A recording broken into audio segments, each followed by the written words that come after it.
The £100,000 fine imposed by Ofcom on GBNews marks a turning point in the regulatory friction between the media watchdog and this unapologetically populist broadcaster.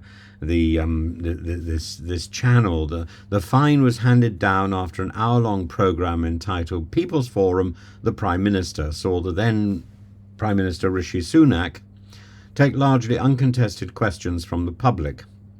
Ofcom's criticism centres on GBNews' failure to uphold impartiality, especially significant given its proximity to a UK general election. The watchdog claims the format provided Sunak a mostly uncontested platform, a breach of the impartiality rules enshrined in broadcasting guidelines. I suppose what they could have done is to have held a second programme with Keir Starmer the following night, and one with Ed Davey. But, GBNews, known for its right-leaning stance, has responded with characteristic defiance. The CEO, Angelos Frangopoulos, has labelled the decision an assault on free speech, emphasising GBNews' commitment to regulated broadcasting despite its clear ideological lean.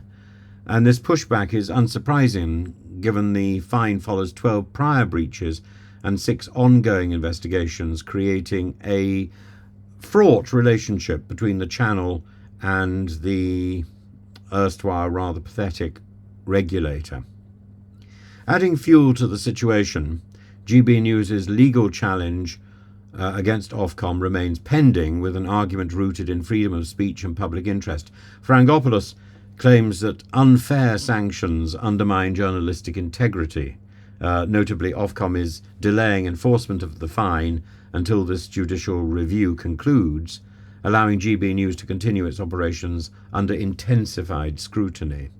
The timing of the dropped investigation into Dan Wootton, of course, a prominent GBNews figure now disgraced and primarily operating as a boffin on YouTube, further complicates the channel's relationship with impartiality. With Wootton sidelined, the regulatory and the reputational pressures GBNews faces highlight the balancing act of maintaining ideological coherence while operating within the UK's broadcasting rules, a tension with potential to shape the future landscape of British media regulation. I must say, I'm always rather pleased when the comments that pop up beneath my videos say that I've changed sides, or that they're not certain which tribe I belong to, because the whole point about this sort of discussion of the news, this opinion about the news, is that really one wants to look at all sides of the debate. And if Putin did something positive, I would come up with something positive about Putin.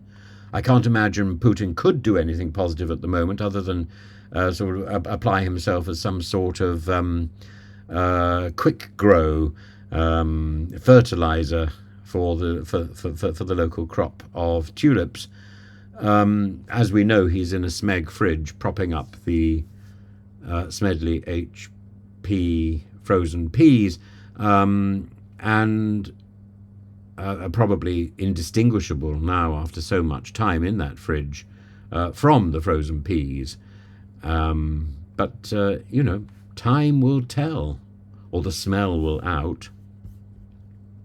I remember once I put a fish into a fridge in the staff room of a school where I was teaching, because I was having a dinner party that evening, and in my rush to get back and cook, I forgot the fish in the fridge, and the dinner party went ahead, and I thought nothing further about it until about 6 months later. the kitchen was sealed off, and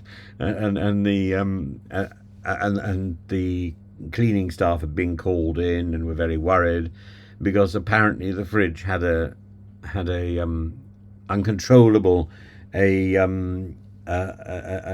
completely detestable smell, and we were all gathered together in the staff room, and the head teacher asked, "Does anybody know who has planted this vicious fish in the staff fridge, and we all looked from one to another, and it was only after a few minutes we'd gone on to another subject I suddenly thought with horror, oh my God, that's my fish. So there we are. I'm afraid that may happen to Putin one day.